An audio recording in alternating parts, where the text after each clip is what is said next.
Hello everybody, this is Jeremy in the DAW, and welcome to our video on how to use the PreSonus Studio channel or any piece of hardware as an analog insert or an analog plugin inside of Studio One. This video has been asked for months and months and months, and the only reason why we didn't do it was because my entire setup was in my studio desk, which was right next to my laptop, so it was really hard to do. So we've moved the entire setup to this side cart. So now I have about 12 of pieces of gear on there and then my 32SC on there. So now we're going to start doing videos on this. Really cool. Now, the first thing we need to do is discuss the I/O of the studio channel. In the front of it, right here, we have an instrument input.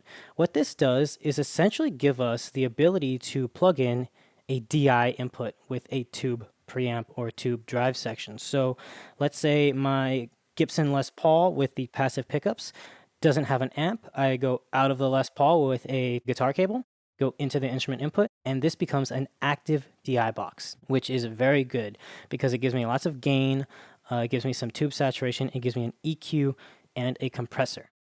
Then it goes line out of one of the two outputs on the back of the studio channel, and then goes into the line input of my console. Now on the back of the studio channel, you have an XLR output and a TRS line level output.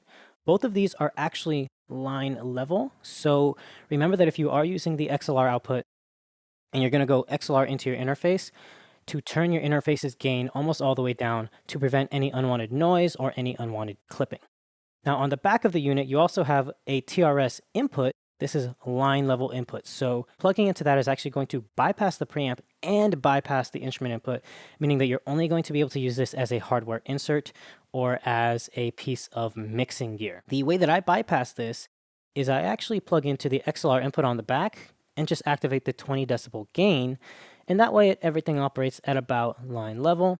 And then I can just plug in to my DI input and it'll bypass the preamp and just use that as a DI. It basically gives me the best of both worlds. And I do understand why the studio channel does this. This is a very affordable piece of gear, but having combo jacks where it's mic or line output actually does save a little bit of money, but loses quality. My Warm Audio WA12 is an amazing preamp and I love it, but I don't like to use it as a hardware insert because it has a little bit too much noise because of the combo jack. I can easily fix that, but I don't feel like doing that. Whereas something like this, where it's completely separate, you don't get that issue because it's a separate dedicated jack. Now, how are we going to get the signal from Studio One to the studio channel? It's actually really easy. If you have a multi-channel interface, you're going to have multiple outputs. So all you want to do inside of Studio One is grab an instance of Pipeline. This is a free plugin that comes inside of your DAW, and you just choose the channel that you want to go out of. In my case, I'm going to go out of channel 1, because the way that I have my console set up is my Studio Live 24R, my rack console, has channels 1 through 12 lined up to be hardware inserts or hardware outputs, while channels 1 through 12 are clean XLR inputs and the rest are for my gear. So we're going to be going into channel 21 because that's where I have the studio channel number 1 patched into. And then I hit auto. You're going to see that automatically it sees the signal, but it is a little bit low. So we want to bring this up so we can detect it a little bit better. And now you see that it's actually out of phase.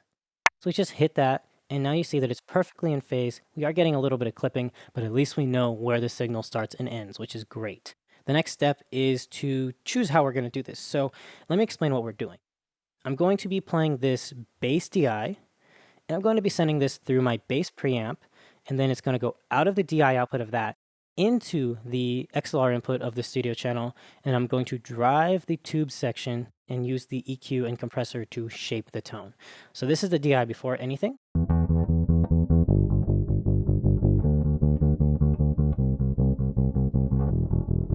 It sounds whatever, and in the mix, it doesn't really sound very good either.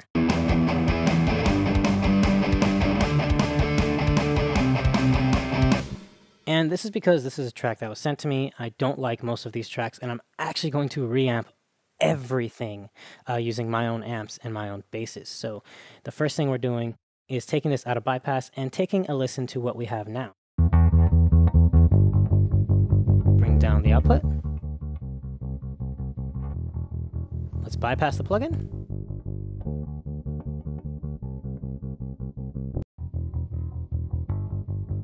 That already sounds worlds better, but we can do more to shape the tone. So what I want to do is take the bypass off of the EQ and compressor. In this case, I'm going to have the EQ before the compressor, and we're going to start driving the tube gain, and then we're going to start using the EQ and the compressor. Very clean, very dirty. I like that. That sounds good. The next step is to do some EQing. So we're going to be focusing on bringing out some of the lows, cutting away some of the mids, and then bringing out some of the picking or the string noise.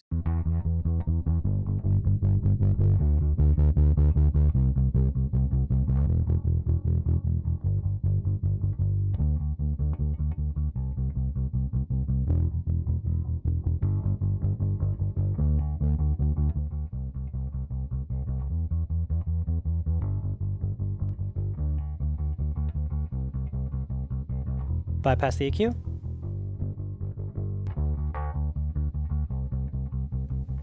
Pretty good. The next step is to do a little bit of compression.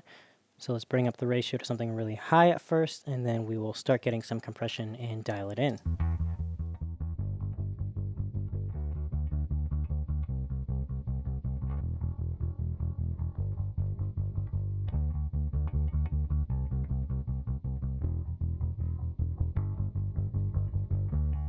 Let's bypass them.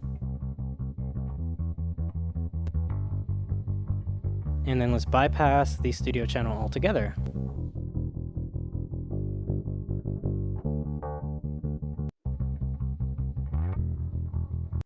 That is much, much better. I like that so much more. And that sounds way better.